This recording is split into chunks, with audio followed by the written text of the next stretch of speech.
Dogs are so cute. But I don't understand. Why do they get their own food? Why can't we continue to share food? I like sharing food with my dog. He likes my food. Why is our food considered not healthy for dogs? Wasn't there a time when we ate together and ate the same things, meats and grains and such? Does that mean our food isn't healthy anymore?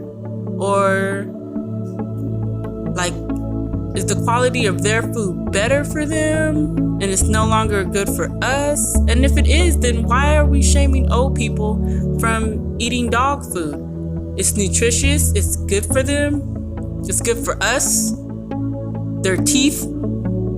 I think we should just let people do what they want. I mean, it's probably better than all of us eating a burger.